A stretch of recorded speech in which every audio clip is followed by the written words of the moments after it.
Basebali banyabo ono gwe bayita Aisha mpire mu America na wano.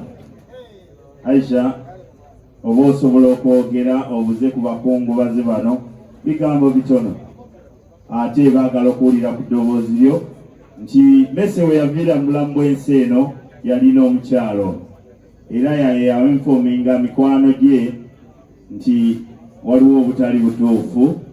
Messe atabusetabuseemu. Katuwulire ku ddoboozi lye.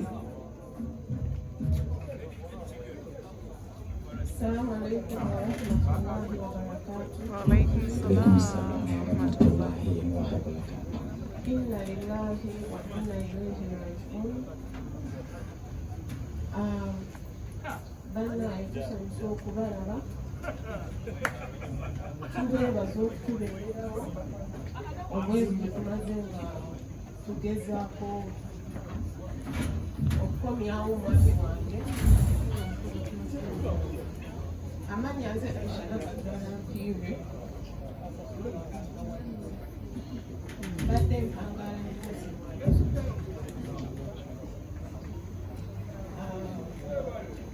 Messe oyo yanfiira mu ngalo yafiira waka. Nyinza obutadda mu byabaawo byonna naye ebigambo byayogerebwa byali bingi. Ebigambo byali bingi ebyayitiribwana ku mikutu egy'enjawulo ebitaali bituufu. Messe teyalina stress. Messe was the happiest person I've ever met. I can say with my full chest that emyaka ebiri gye namala ne Messe, like, yali muntu wanjawulo nnyo, yali muntu musanyufu to the extent that tewamanyanga ddi lwanyiza oba lwali omusanyufu. He was always joking. Olumu twayombanga ne mugamba simanye ddi lwoba serious, simanye ddi lwoba osaaga. Naye nga omanya nti buli muntu ayogera kyayagala, more especially, you know, this era that we are living in, for views and likes. Ne batamanya nti ebimu bye baba boogera birina bye bakosa. Famire z'ono omusajja zikosebwa olw'ebintu ebyayogero bitaali bituufu. Naye ba YouTubers abali wano bablog ebintu ebimu balaba nga bitambula ku mikutu bigenda kusigala ku bwongo bw'abana abaana. So please mbadde mbasaba n'obwetoowaze obungi ennyo, bw'obanga olina information yonna gy'oyagala okufulumya, don't just put information out there gy'otamanyi butuufu bwayo. Omwami Messe kunze abadde Abdukarim Mpire lwansonga yali yasiramuka. So oba owakana oba towakana, that's between him and me and God. So I'm telling you what was there. Akubanza yali naye for the past 2 years. So sigenda kudda mu biwanvu nnyo. Messe teyali mulwadde, saabadde talina stress. Entuuko y'omuntu bw'eba etuuse,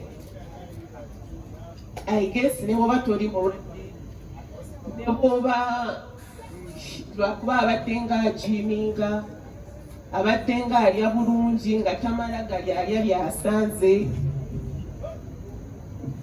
naye olunaku lumu yakomawo ewaka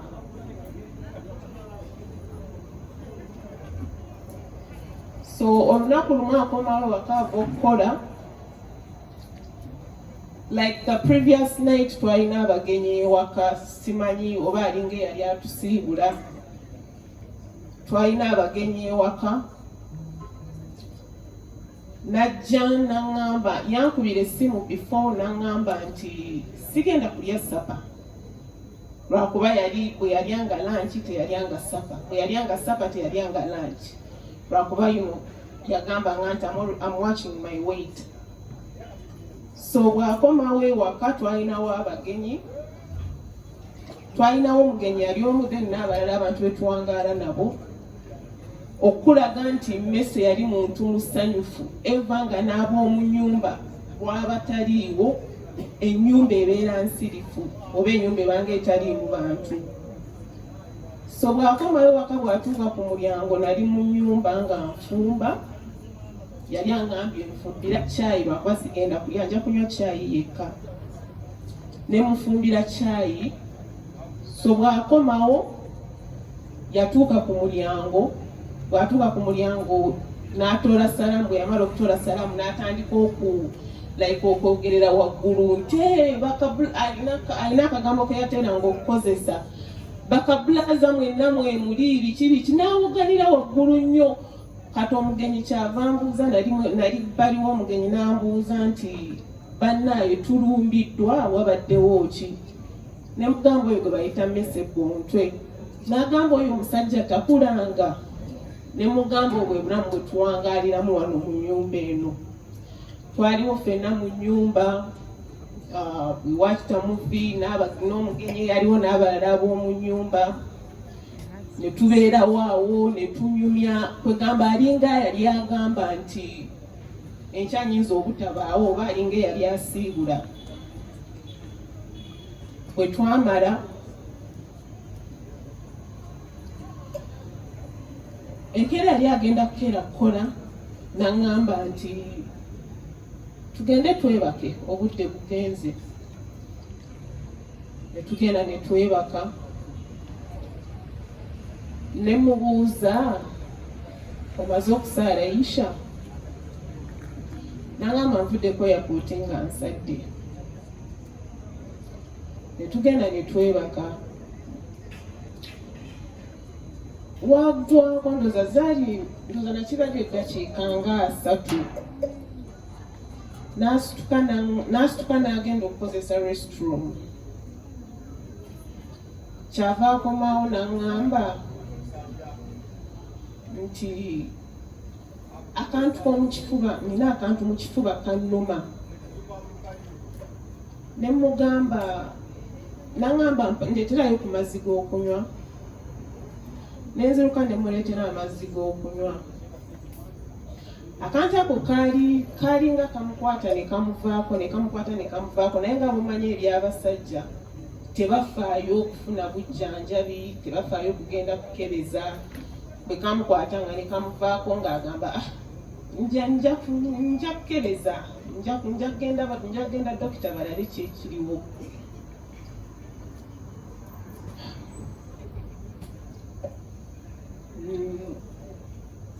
Munansonyiwa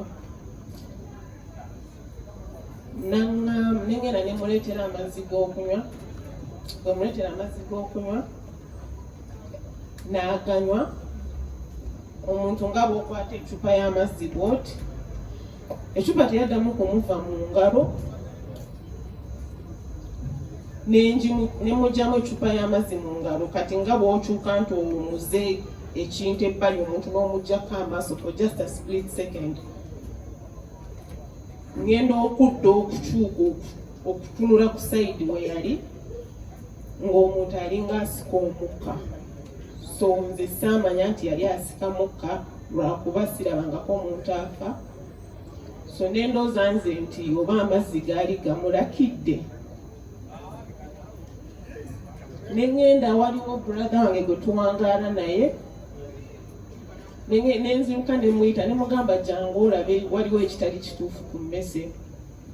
Najjanga adduka musajja watu naye yali tamanyi kisittako naye yamulaba n'amusobera n'agamba Aisha ky'oba okola kubira 911. Nenkubira 911. Lwaki mbagamba bino? Njagala nziggyewo rumors ezigamba nti Messe yafa stress. Njagala nziggyewo rumors ezigamba nti kwegamba mufune information entuufu okuva ku muntu omutuufu eyaliwo ng'omuntu afa. So bwe mpita brother wange najja n'aŋŋamba kubira 911 ne nkubira 911 ne bambuuza gweyeetaga obuyambi ne mbagamba no omwami wange ali bwati ne bwati like you know tayinza kussa afuna obuzibu okussa of course balina ebibuuzo bye bakubuuza kitandise ddi abadde akola ki yeebase bw'asituka kyeyongera bw'atuula kyeyongera ne ŋŋamba omuntu eyali on the other line ne mugamba can you stop asking so many questions and get here mba nkyali naye ku ssimu roughly kyatwala eddakiika 3 mba nkyali naye ku ssimu ne mpulira akaddeko oluggi nga batuuse ne bajja ne bamukolako first aid ne bamukolako ebyali byetaagisa naye balinga bantu bana naye okuva ku facial expressions ze baali bakola kyali kiraga nti ono omuntu alabika akoze eki ono omuntu alabika afudde naye tebakitulaga ne batugamba nti kyemunaakola mutugoberere mu ddwaliro ne mbagamba lwaki sijja naye mu ambulance lwakuba nze sisobola kuvuga right now ne bagamba batosobola kuvuga brother wakuvuga akuleete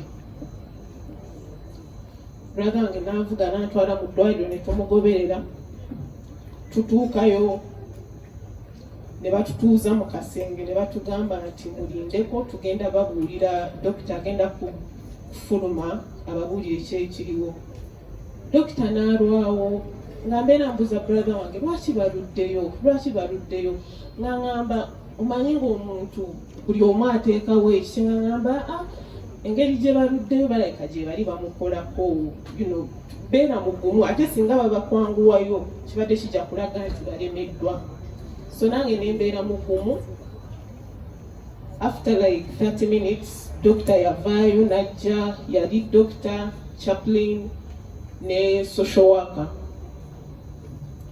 ne bajja mu kasenge baali basatu mwe twali tutudde ne baggalawo ne batubuuza do you want something to drink ne tubagamba no mutubuulire ki ekituuse ku muntu waffe mumustabilizinze do you need to keep him here dokita nadda mu kutubuulira ebintu bingi ne tumugamba nze mwenyini ne mugamba can you please get straight to the point otubuulire what's wrong with my husband naŋŋamba nti bino byenkubuulira biyamba so it took him like a minute okunyinyonyola bwe yamala okunyinyonyola naŋŋamba nti we lost him awo we nakoma okutegeera lwakuba omuntu nali naye eddakiika nga 4 or an hour ago ng'ali bulungi nga talina kimuluma ng'akantu akamukwata ke kasenga kamukwata n'amira akaweke n'atereera oba n'anywa amazzi n'atereera oba n'ajiminga n'atereera dokita namugamba mu Luganda ne mugamba naawe olimba yali dokita muzungu lwakuba like nali empunze nga simanyi kiddako n'agamba brother wange namugamba oyinza okukakanya sister wo so brother wange n'agamba Aisha katule tuje dokita kyatugamba kwe kumugamba nti tuyinza okumulaba dokita n'agamba you have only 2 hours with him so ngamba brother wange tugende tumulabe nze nkuza okutuuka wano nga sirabangako ku mayiti oba muntu mufu naye awo we namanyira nti eŋŋombe egamba nti nanyini mufu yakwata awawunya ntuufu